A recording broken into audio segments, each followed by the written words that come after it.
Oi pessoal, tudo bom com vocês? Voltei, falei que eu voltava rapidinho, ó. Concluímos então a leitura aqui no capítulo, 31 e 32, que vocês viram aí agora há pouco. E agora eu vou ler o epílogo, tá? Que ele faz parte também aqui da história, ele talvez dê mais alguma, informação bacana aqui pelo que eu pude bater o olho e ver. É importante ler o epílogo. E tem o pós-fácil também, que é o pós-fácil escrito pelo tradutor, o Irineu Franco Perpétuo.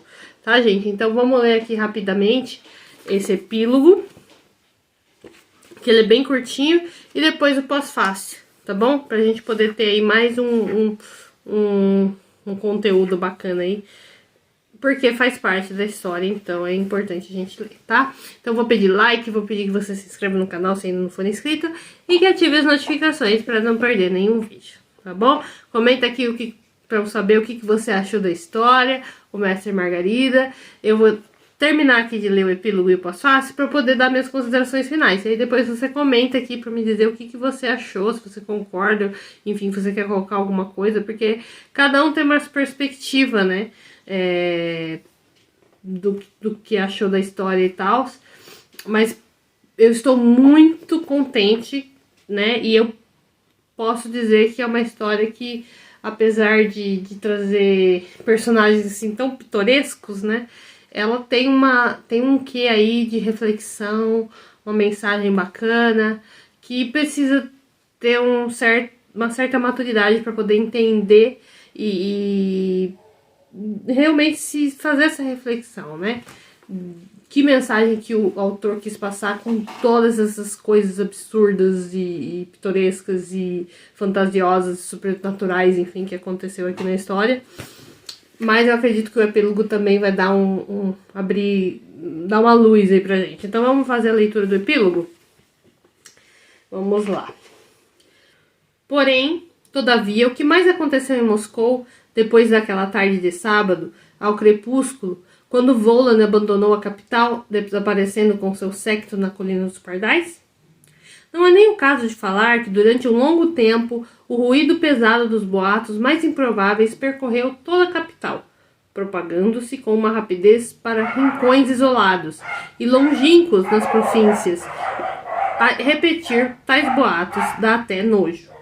O redator dessas linhas verídicas ouviu pessoalmente de um trem, dirigindo-se para Feodósia, o relato sobre como em Moscou 2.000 pessoas tinham saído do teatro literalmente peladas e nesse estado foram para a casa de táxi. O murmúrio, força maligna, ouvia-se nas filas do leite, nos bondes, nas lojas, nos apartamentos, nas cozinhas, nos trens de subúrbio e de longa distância, nas estações e apeadeiros, nas dachas e nas praias. É evidente que as pessoas mais evoluídas e cultivadas não tomavam participação alguma nesses relatos sobre forças malignas que teriam visitado a capital, chegando até a rir deles e tentando chamar à razão os narradores. Só que um fato, como dizem, é sempre um fato, e não há possibilidade de se livrar dele sem explicação.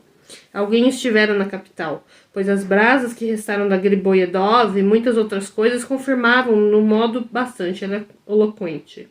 As pessoas cultivadas ficaram com o ponto de vista do inquérito. Fora o trabalho de uma quadrilha de hipnotizadores e ventrílocos que dominavam sua arte de forma magnífica.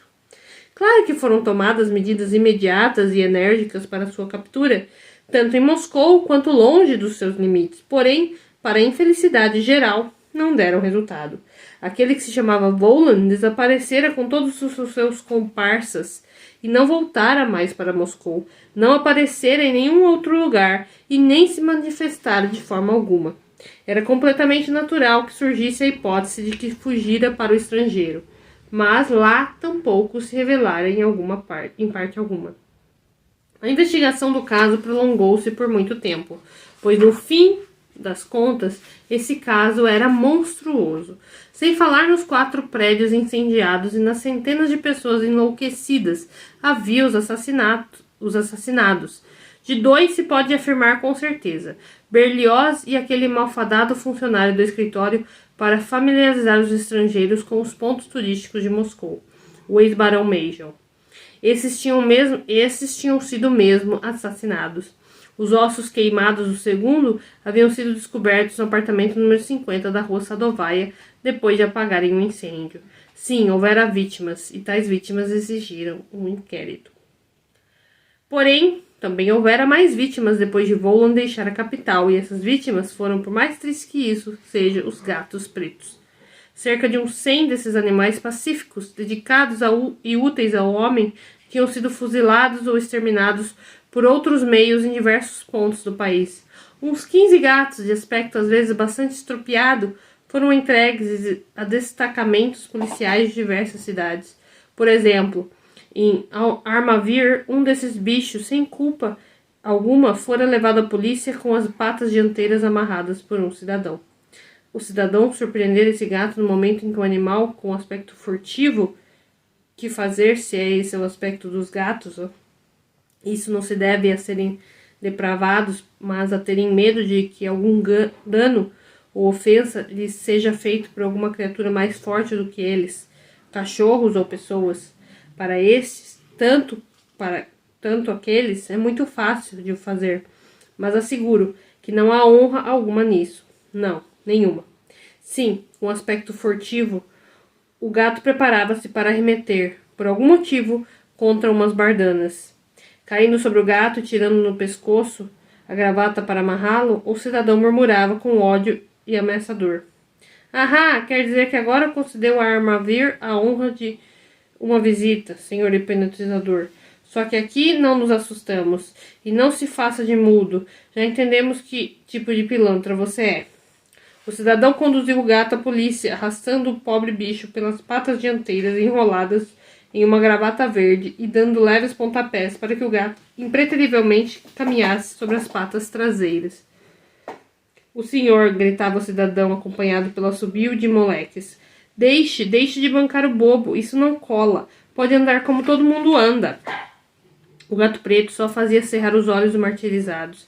Privado pela natureza do dom da palavra, não tinha nenhum jeito de se justificar. A salvação do pobre bicho deveu-se em primeiro lugar à polícia, e além disso, a sua dona, uma velha e respeitável viúva. Bastou o gato ser entregue à delegacia para verificarem que o cidadão exalava o mais forte cheiro de álcool e, como consequência, seu testemunho foi imediatamente posto em dúvida.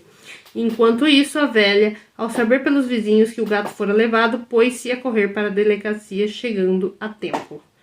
Recomendou o gato de forma mais lisonjeira, explicou que o conhecia há 5 anos, desde quando era um filhotinho, respondia por ele como por si mesma. Demonstrou que ele jamais fora notado por nada de mal e nunca estivera em Moscou, assim como nascera em Armavir, lá crescera e aprendera a apanhar camundongos. O gato foi desamarrado e devolvido à proprietária, depois de passar por um belo perrengue e aprender na prática o que são o erro e a calúnia. Além dos gatos, algumas pessoas sofreram contrariedades insignificantes. Ocorreram algumas prisões. Dentre os detidos por breve tempo, encontravam-se em Leningrado os cidadãos Volmer e Volper em Saratov, Kiev e Kharkov, 3 Volodny em Kazan e um Volok em Penza. E em Penza sem que se soubesse de jeito nenhum o porquê. O doutor em ciências químicas Chinkevich. Verdade que era de imensa estatura e de um moreno bem bronzeado. Foram apanhados ainda em diversos lugares 9 Korovin, 4 Korovikin e 2 Karavayev. Um cidadão foi retirado amarrado do trem de Sebastopol na estação Bielgorod. Tal cidadão tivera a ideia de divertir os passageiros que iam consigo com truques de cartas. Em Yaroslav, justo na hora do almoço, apareceu um restaurante um cidadão carregando um fogareiro a querosene que acabara de pegar no concerto.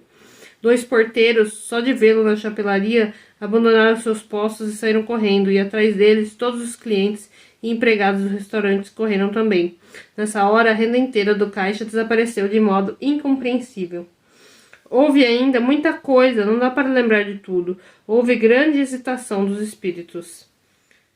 De novo, e mais uma vez, deve-se fazer justiça à investigação. Foi feito de tudo não apenas para capturar os criminosos, como também para explicar tudo o que eles fizeram.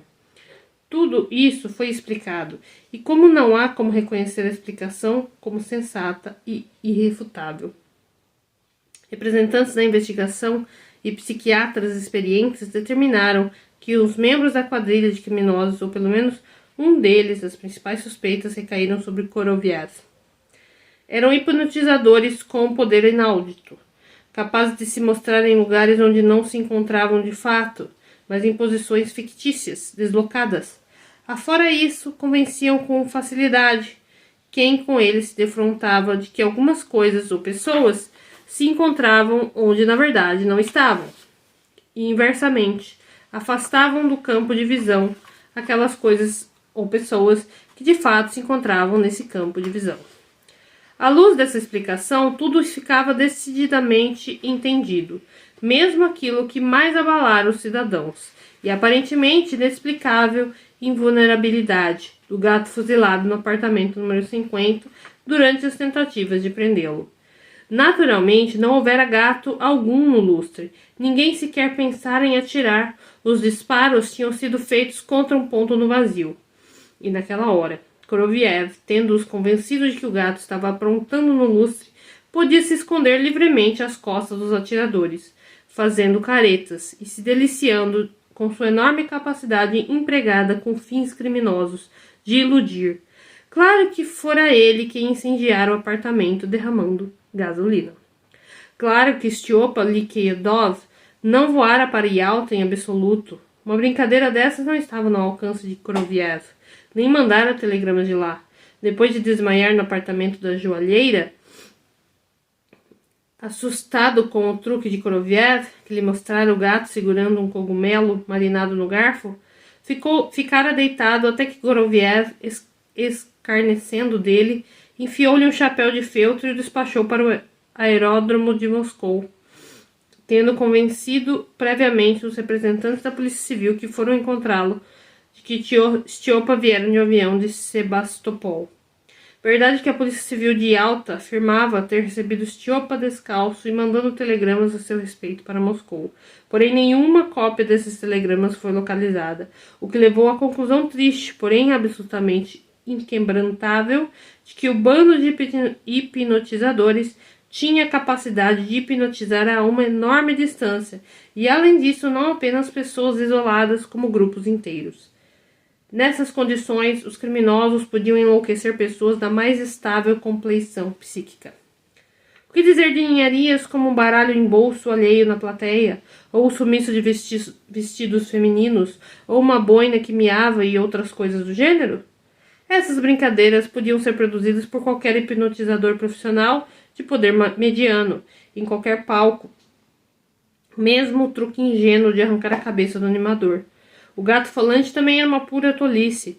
Para apresentar às pessoas um gato desses, era necessário apenas dominar os princípios básicos da ventriloquia. E a quem duvidaria que essa arte de Koroviev ultrapassava significativamente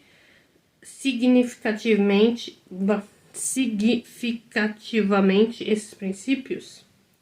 Sim, a questão ali não se encontrava de forma alguma no baralho, nas cartas falsas dentro da pasta de Nicanor Ivanovich.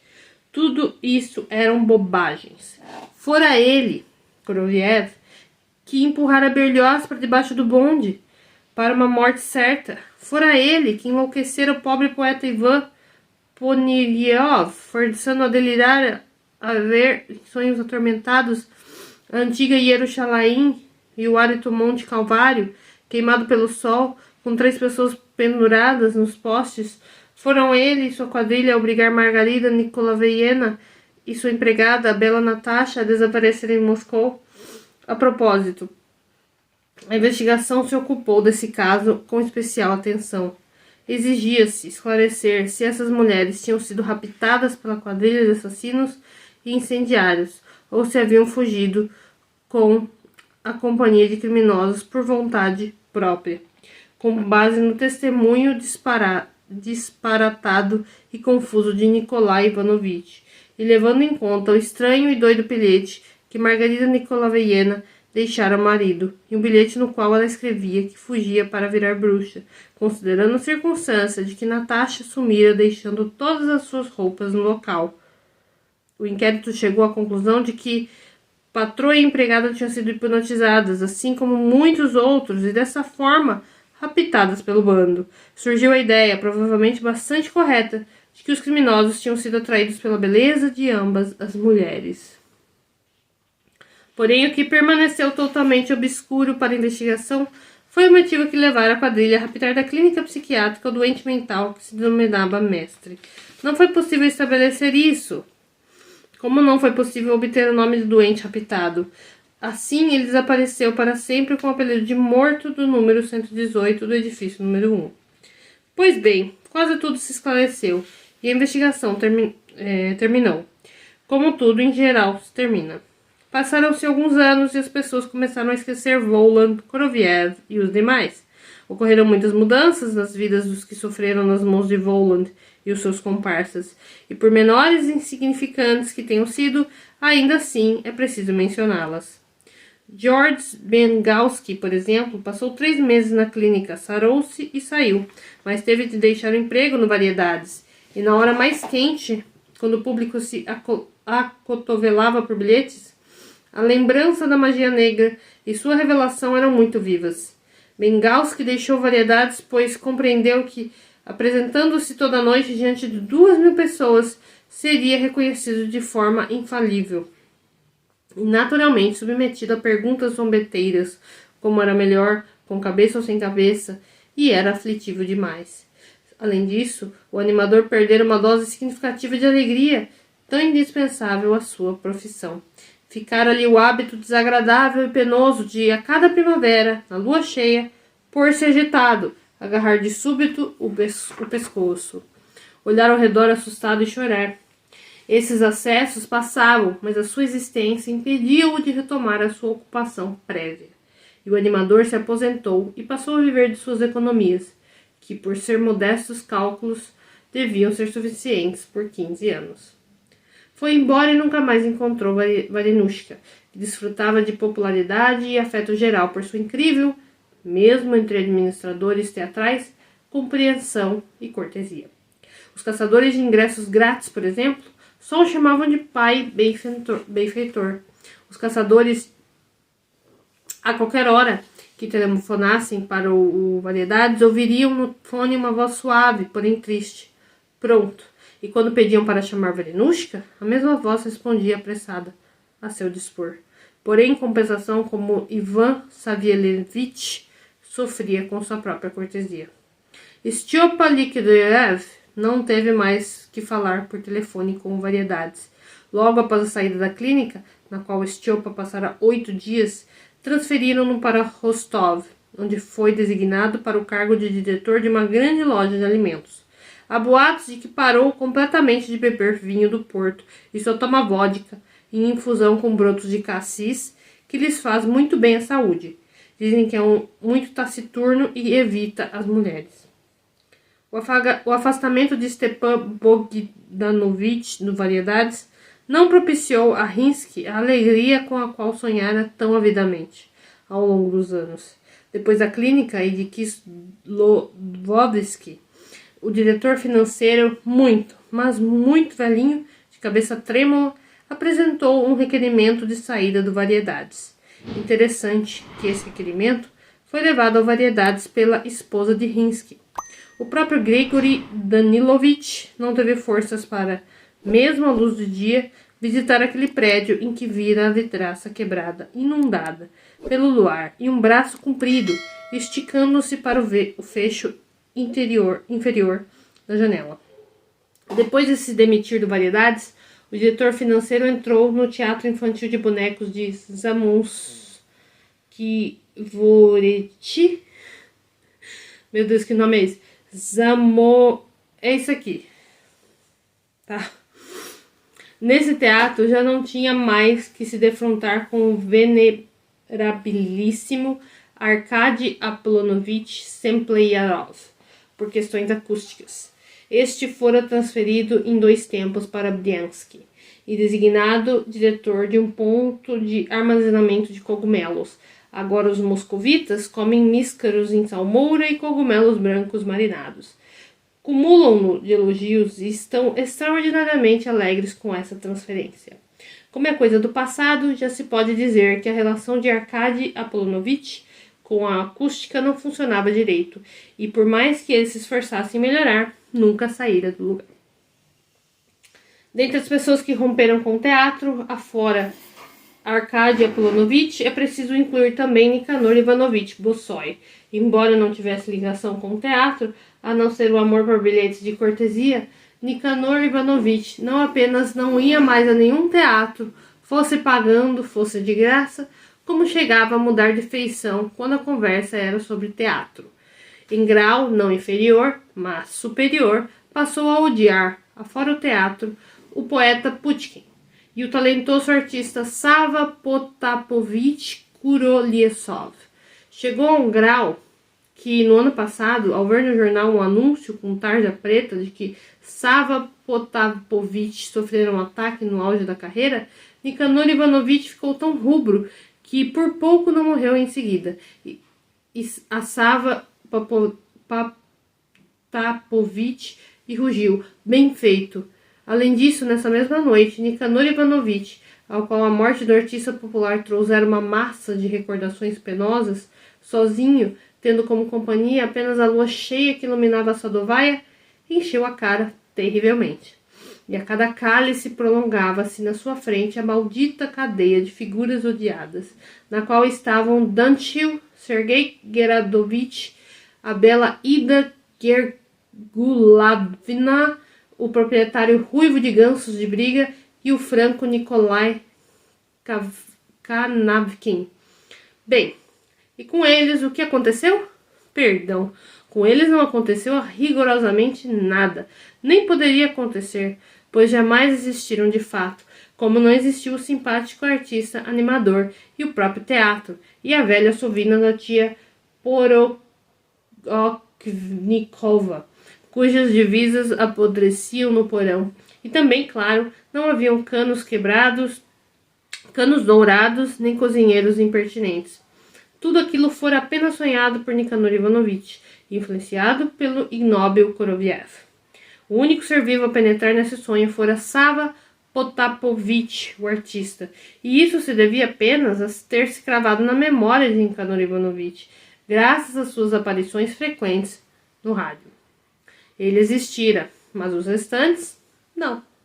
Assim talvez não tenha existido Aloysi Mogaritch. Oh não, este não apenas existira, como ainda existe agora, exatamente naquela função a que Rinsky renunciou, ou seja, diretor financeiro do Variedades. Recobrando o sentido cerca de 24 horas depois da visita a Volan em um trem, em algum lugar perto de Viatka, Aloysi certificou-se de que, com a razão perturbada por algum motivo saíra de Moscou, esquecera de vestir as calças, porém, em compensação, por alguma razão, roubara o livro de registro de inquilinos do construtor, que lhe era absolutamente desnecessário. Pagando uma colossal soma de dinheiro ao condutor, Aloysi adquiriu um par de calças velhas e encebadas e voltou de Viatka.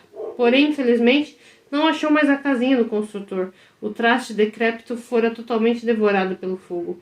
Aloysi, contudo, era um homem extraordinariamente empreendedor. 2 semanas mais tarde, já morava em um quarto maravilhoso na travessa Briusov e em alguns meses já estava sentado no gabinete de Rinsky. E assim como Rinsky antes padecia com Stiopa, agora Evaniushka se atormentava com Aloysi. Ivan Savielevich agora sonhava só com uma coisa: que esse Aloysi fosse levado do Variedades para algum lugar a perder de vista, pois conforme Varenushka por vezes sussurrava em companhia íntima, um calhorda como esse Aloysi ele jamais encontrara na vida, e dele se poderia esperar qualquer coisa. Aliás, talvez o administrador estivesse sendo tendencioso. Não se observou nenhuma ação obscura de Aloysi, como nenhuma ação em absoluto, a não ser se contarmos, obviamente, a nomeação de um outro copeiro para o lugar de Sokov. Andrei Fokievich Kit morrera de câncer no fígado na clínica de MGU 9 meses após a aparição de Volan em Moscou. Sim, transcorreram alguns anos e os eventos verídicos descritos nesse livro cicatrizaram e se apagaram da memória, mas não de todos. Todo ano basta começar a festa da lua cheia na primavera e ao anoitecer surge sob as tilhas do Lago do Patriarca um homem de 30 ou 30 e poucos anos, ruivo de olhos verdes, trajes modestos. Trata-se de um funcionário do Instituto de História e Filosofia, o professor Ivan Nikolaevich Poniryov. Ao chegar debaixo das tilhas, sempre se senta naquele mesmo banco em que se sentara naquela noite em que Berlioz, esquecido há tempos por todos, viu pela última vez na vida a lua ao se despedaçar. Agora, completa, branca, no início da noite, depois dourada, com o cavalo dragão escuro, ela flutuava sobre o ex-poeta Ivan Nikolaevich e ao mesmo tempo ficava parada em algum lugar nas alturas. Ivan Nikolaevich sabe de tudo conhece e entende. Sabe que na juventude foi vítima de hipnotizadores criminosos, depois se tratou e sarou. Sabe também que há coisas que não se pode dominar. Não pode dominar essa lua cheia de primavera. Basta ela começar a se aproximar, basta começar a crescer e se encher de ouro o astro que certa vez pairara mais alto que os candelabros de 5 velas. E Ivan Nikolaevich fica irrequieto, nervoso, perde o apetite e o sono, enquanto a lua amadurece. E quando a lua cheia aparece, nada retém Ivan Nikolaevich em casa. Ao anoitecer, sai e se encaminha para o Lago do Patriarca. Sentado no banco, Ivan Nikolaevich fala francamente consigo mesmo. Fuma, semicerra os olhos, olha para a lua, olha para a catraca de que se lembra bem. Ivan Nikolaevich passa assim 1 ou 2 horas, depois sai do lugar e sempre pelo mesmo itinerário, através da Spiridonovka, vai pelas travessas da Arbat com os olhos vazios e cegos. Passa ao lado de lojas de petróleo, vira onde um velho lampião de gás inclinado e se aproximara sorrateiramente no gradil, além do qual vê um jardim suntuoso, porém ainda sem flores, e dentro dele uma mansão gótica com uma torre que nem uma janela de 3 folhas, iluminada de um lado pela lua e escura do outro.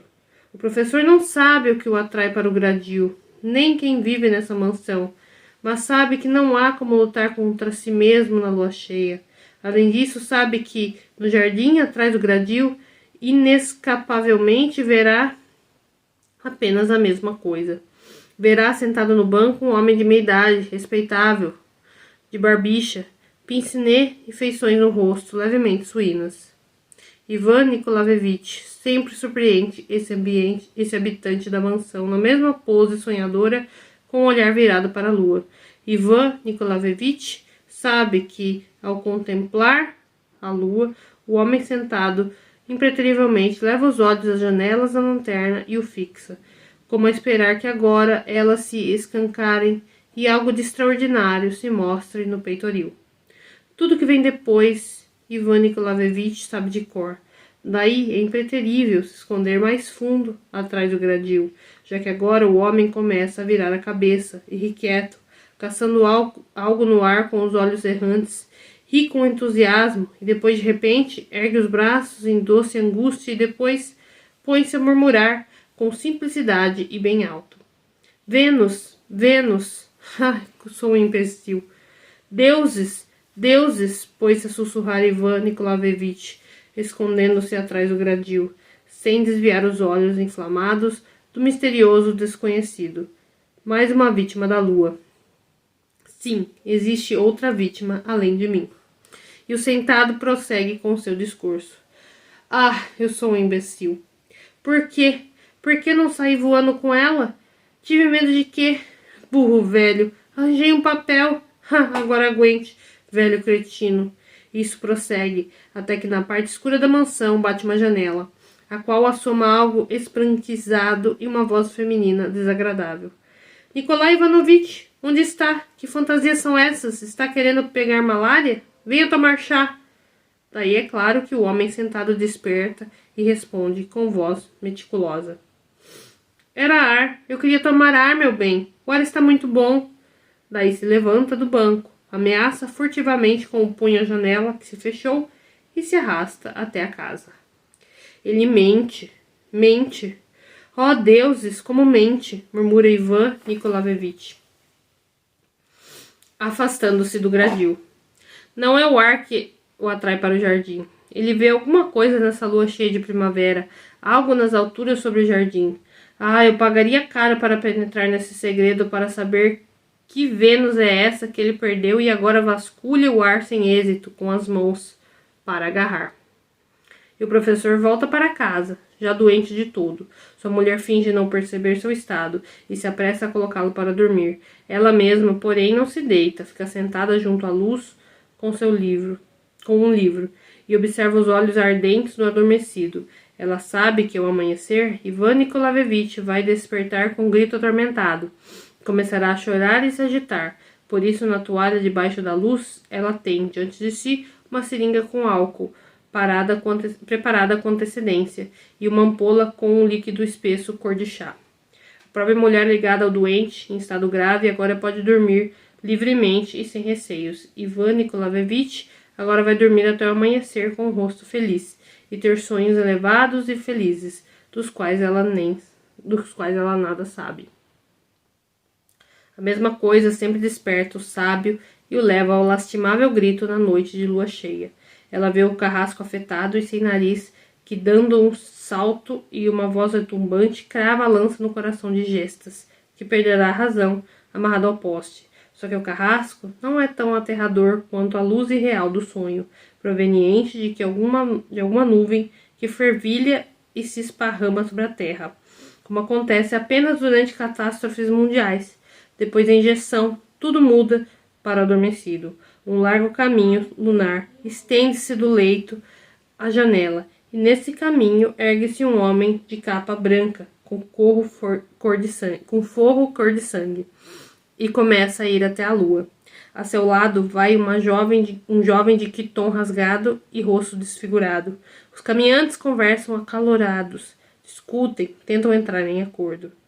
Deuses, deuses, diz voltando o rosto desdenhoso para seu acompanhante, o homem de capa. Que execução vil! Mas me diga, por favor. Daí seu rosto de desdenhoso se transforma em suplicante. Ela não aconteceu, verdade? Imploro. Diga, não aconteceu? Pois bem, claro que não aconteceu, responde o acompanhante com voz rouca. Foi impressão sua.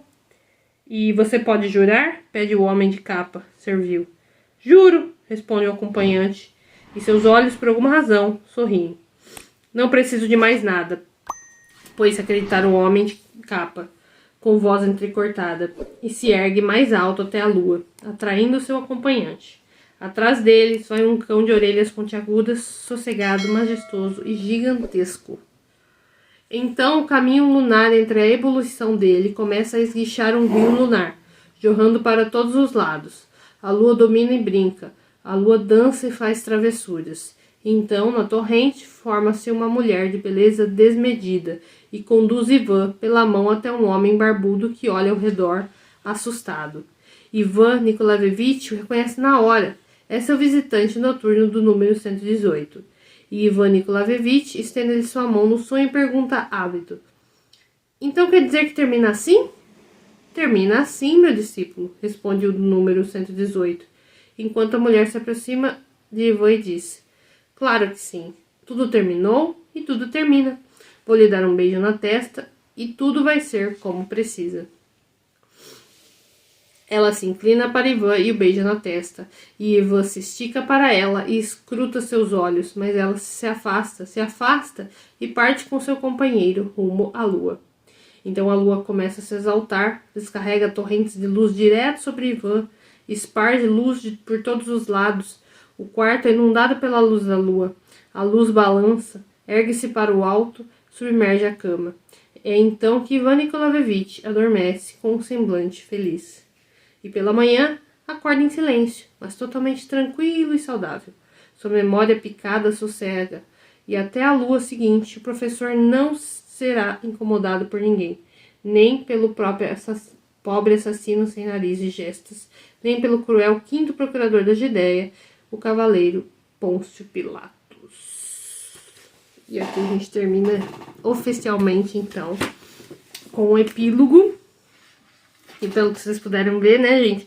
O pós-fácil, gente, pelo que eu pude ver, ele é escrito pelo tradutor, né, o Irineu Franco Perpétuo, sobre o autor. Então, acho que eu não vou ler o pós-fácil pra não ficar tão extenso o vídeo, tá? Já que a gente já teve toda essa luta aí, né? E no caso eu tive essa luta de gravar aí. Mas consegui, gente, consegui. A playlist tá completa. Então, assim, quando você tiver um tempinho, acompanhe a leitura completa do livro, que vale muito a pena. Vamos às considerações, gente. A primeira parte, que foi a que eu comecei lá em agosto de 2021, assim, como eu tive que parar, eu me perdi um pouco, eu não retomei, aqui eu precisei me assistir, até assistir um pouco para poder relembrar, mas alguma coisa estava na minha cabeça, mas algumas coisas tinham me fugido. Mas assim, a história, como eu mencionei, ela, no vídeo anterior, ela traz personagens pitorescos, personagens... eu falo pitorescos porque, meu, é o diabo fazendo uma visita, assim, corriqueira, uma coisa básica, assim. Ele decidiu, vou pra Moscou, é isso, entendeu? E vamos lá. Ele leva a galera toda, né, o séquito dele, que é a galera que acompanha ele. É o gato, é aqueles caras lá, é a mulher lá, né? Enfim. E aí ele encontra a Margarida pra fazer né, dar aquele baile. Ele precisava de uma pessoa, uma Margarida, pra poder estar ali, ser anfitriã do baile dele. Enfim, e aí acontece aquele baile com personalidades que de fato existiram e que de fato, né, tiveram alguma relação histórica. Isso que eu achei interessante, porque o autor, ele incluiu personalidades que de fato existiram, inclusive o editor 34 coloca rodapés, por isso que eu gosto bastante de adquirir livros dessa editora. Primeiro, porque a tradução é excelente, e segundo, porque eles sempre colocam um rodapé. Então aparecem palavras aqui que é óbvio, né? Vocês puderam perceber ao longo da leitura que aparecem esses nomes estranhos aí, e assim, gente, não tem como, cara. É muito difícil ler esses nomes, entendeu? E como eu também já mencionei em algum momento, eles têm né, a literatura russa e agora, né, ucraniana, que segue a mesma linha, eles têm essa, vou dizer mania, não sei se podemos chamar de mania, mas essa tradição de repetir nome, né? Fica muito repetitivo, né? Então, assim, todos os livros russos que eu já li, acontece isso. De o autor, no mesmo parágrafo, um parágrafo curto, repetir o nome do personagem 5 vezes, sabe? Então, assim, acabou de falar fulano, fulano, fulano, fulano, fulano de tal, e é sempre nome duplo, né? Quando não é nome triplo, mas enfim, a maioria das vezes é nome duplo. Então, Nikolai Ivanovich, se é que é assim que fala, porque é o jeito que eu tô falando, que eu falei, vai ser assim que eu vou falar, vai ser assim, entendeu? Porque eu não vou ficar me desgastando, tentando adivinhar como que fala, né? Enfim, um dia, quem sabe, né, minha aventura aprender russo. Acho difícil, acho que não, mas é isso. E aí, beleza, aí a gente lê. Aí daqui a pouco, Nikolai Ivanovich de novo. Aí não demora muito, Nikolai Ivanovich de novo, no mesmo parágrafo, ou tipo, muito próximo um do outro. Então, Nikolai Ivanovich abriu a porta, Nikolai Ivanovich fechou a porta, Nikolai Ivanovich não sei o que.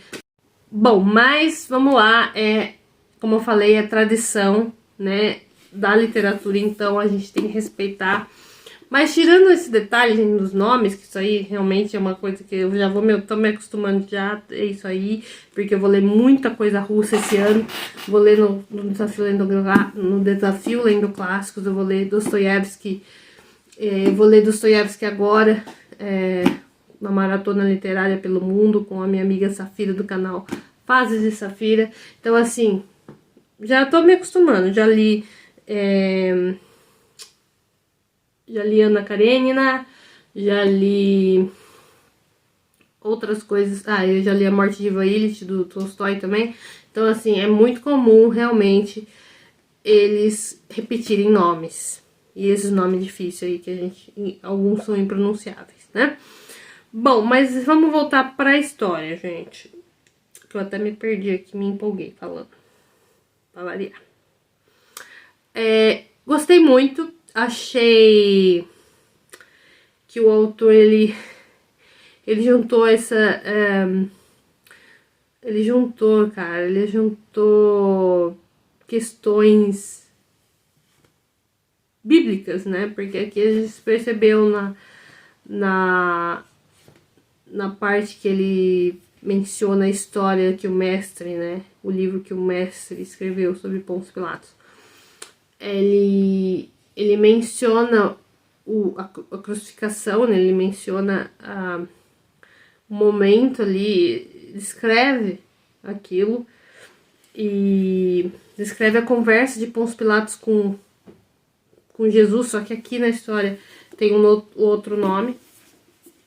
E, enfim, ele descreve muitas coisas assim que a gente fica, que eu pelo menos, né, me peguei pensando e me peguei refletindo e enfim.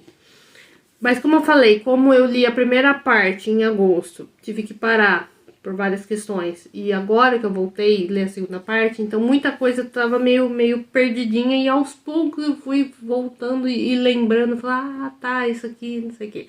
As coisas começaram a se encaixar, as peças começaram a se encaixar, e eu posso dizer, pra resumir, gente, que eu gostei bastante dessa história, e quero muito ler outras coisas do Mikhail Bulgakov.